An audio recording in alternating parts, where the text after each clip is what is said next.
Hello my dear students, my friends, তোমরা যারা এতদিন ধরে আমার চ্যানেলের সাথে যুক্ত আছো আর যারা নতুন তাদের সবাইকে আমার তরফ থেকে নমস্কার এবং ধন্যবাদ। আশা করি তোমরা সকলে ভালো আছো। তাহলে অনেক দিন পরে ভিডিওতে এসে গেলাম, কারণ অনেক সমস্যা ছিল যার জন্য আসতে পারিনি। যে আজকে নতুন ভিডিও নিয়ে এলাম, এটা খুব ইন্টারেস্টিং, কারণ তোমরা সবাই অলরেডি হয়তো জেনে গেছো যে গ্রাম পঞ্চায়েত নিয়োগ হতে চলেছে, যে তোমাদের গভর্নমেন্ট চেঞ্জ হয়েছে, তোমাদের লাগও চেঞ্জ হতে চলেছে। যে একটা বিগ অপরচুনিটি তোমাদের কাছে আসছে, কারণ এটা হচ্ছে এখানে যে রিক্রুটমেন্টটা হচ্ছে সেটা কিন্তু ফ্রেশ রিক্রুটমেন্ট হবে। এখানে ভয়ের কোনো ব্যাপার থাকবে না, যে জেনুইন পড়াশোনা করবে অ্যাকচুয়ালি সে চান্স পেতে চলেছে। চলো আগে ডিটেলসটা কি আগে দেখে নেওয়া যাক, কারণ তোমরা ডিটেলস যদি জানতে পারো তারপর না তোমরা এগোবে কীভাবে পড়াশোনা করতে হবে। তো গ্রাম পঞ্চায়েতে নিয়োগে যে যে পোস্টগুলো হতে পারে সেখানে স্যালারি কীরকম, এজ কতটা প্রয়োজন, সিলেকশন প্রসেস কীরকম, সেগুলো সব আমরা একটু এখানে আলোচনা করব। এবার প্রথমে দেখি তোমাদের পোস্ট কী কী আছে এখানে। দেখো তোমাদের যে পোস্ট রয়েছে, প্রথম হচ্ছে গ্রাম পঞ্চায়েত কর্মী।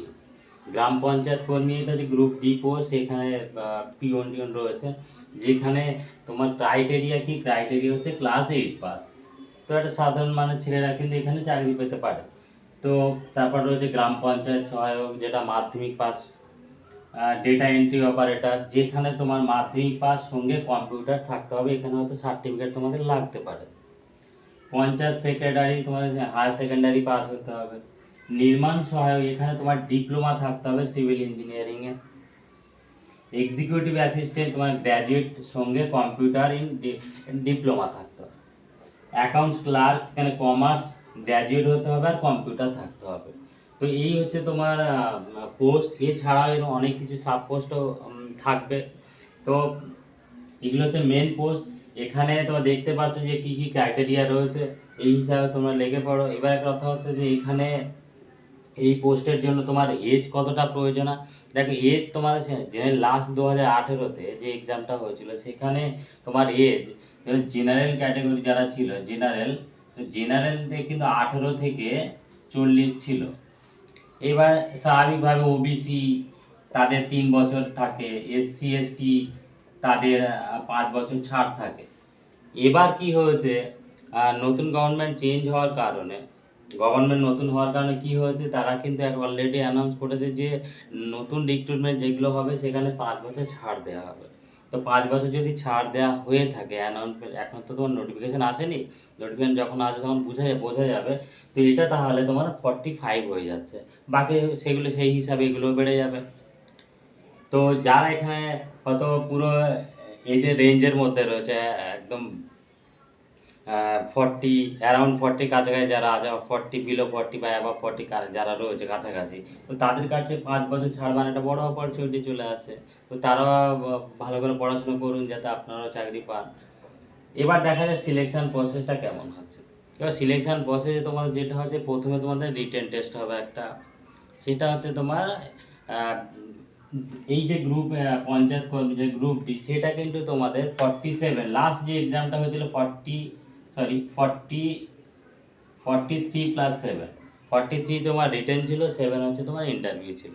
বাকি যে পোস্টগুলো রয়েছে এগুলোর জন্য কিন্তু তোমার 85 + 10 + 5, এরকমভাবে 85 কিন্তু তোমার রিটেনে আছে, 10 নাম্বার তোমার ইন্টারভিউ, আর 5 হচ্ছে স্কিল টেস্ট, মানে হচ্ছে টাইপিং টেস্ট। তো এই হচ্ছে তোমার সিলেকশন প্রসেসে রিটেন টেস্টের মার্কস। এবার এটা যখন তুমি পাস করে যাবে তখন তোমার ইন্টারভিউতে ডাকবে, তারপর ডিবি হবে। এবার যদি বলি তোমার স্যালারি কীরকম হতে পারে, স্যালারি কিন্তু এবারে খুব ভালো স্যালারি হতে পারে, কারণ এখানে অলরেডি 7 পে কমিশন অ্যানাউন্স করে দিয়েছে। তো সেই হিসাবে স্যালারিতে গ্রুপ ডি এর মিনিমাম যেটা কিন্তু অ্যাবাভ 30 তো হবেই, বাকি তো সেই হিসাবে আরও বাড়বে। এবার যদি সিলেবাস বলি, তো সিলেবাসের যে ব্যাপারটা রয়েছে তোমার এখানে, সেখানে কিন্তু তোমার যে রিটেন টেস্ট হবে না, রিটেন টেস্টে তোমার কি কি থাকবে, বেঙ্গলি থাকবে, ইংলিশ থাকবে, ম্যাথ, আর তোমার জিকে প্লাস রুরাল ডেভেলপমেন্ট হিসাবে যে জিকেগুলো হয় সেখানে থাকবে। তো বেঙ্গলি তোমার 25 থাকবে, ইংলিশ 25 থাকবে, ম্যাথ 25 থাকবে, জিকে 10। এই হচ্ছে তোমার 85-এর ক্যালকুলেশন। এবার 43 সেই এরকমভাবে এখান থেকে তোমার কোয়েশ্চেনটা হয়। তো এই হচ্ছে তোমার পুরো প্রসেসটা বলে দিলাম। এবার বলি এখানে যেটা একটা তোমরা যা সাধারণত যে এক্সামগুলো দিয়ে থাকো সেখানে কিন্তু আমার বেঙ্গলি থাকে না। তো এখানে এই একটা নতুন চলে এসেছে সাবজেক্ট, যে এখানে বেঙ্গলি দরকার। তো যারা স্বাভাবিক, আমি একটা কথা বলে থাকি, যারা সে খুব ব্রিলিয়ান্ট নয়, মেধাবী যারা নয়, তারা অনেকে তো ভয় পায়, যারা সাধারণ প্রার্থী ছেলেমেয়েরা হয়, তো তারা সাধারণত ভয় পেয়ে থাকে। তো এইখানে একটা যে পোস্টগুলো রয়েছে না, এখানে কিন্তু তারা চান্স পেতে পারে। আর আর একটা কথা প্রথমেই বলে দিই যে এটা ফ্রেশ রিক্রুটমেন্ট হতে চলেছে, যারা জেনুইন পড়াশোনা করবে কিন্তু জেনুইন চাকরি পাবে, এখানে কিন্তু কোনো ভয়ের ব্যাপারই নেই। তো আরেকটা কথা বলি, তো যদি তোমাদের ভিডিওটা ভালো লাগে তো অবশ্যই সাবস্ক্রাইব করে দিও, লাইক করে দিও। সাবস্ক্রাইব করে দিলে পরবর্তীকালে যদি যখন নোটিফিকেশান আসবে তো জানিয়ে দেবো, আর আরও যে সমস্ত এক্সাম রিলেটেড কিছু ভিডিও বানাবো সেগুলো তোমরা জানতে পারবে। আর একটা কথা হচ্ছে যে এই গ্রাম পঞ্চায়েত নিয়োগ রিলেটেড যে সমস্ত ম্যাথ এক্সামে যে কীরকম ম্যাথের কোশ্চেন আসতে পারে, তো সেই হিসাবে আমি কোশ্চেন আনতে চলেছি। তো ম্যাথের সাবজেক্ট পুরো সিলেবাস অনুযায়ী ম্যাথের সাবজেক্ট আমি পড়াতে চলেছি অনলাইনে, তোমাদের ফ্রিতে তোমরা দেখতে পাবে। তো তার জন্য সাবস্ক্রাইব করে রাখো, আর ভিডিওটা দেখার জন্য অবশ্যই ধন্যবাদ।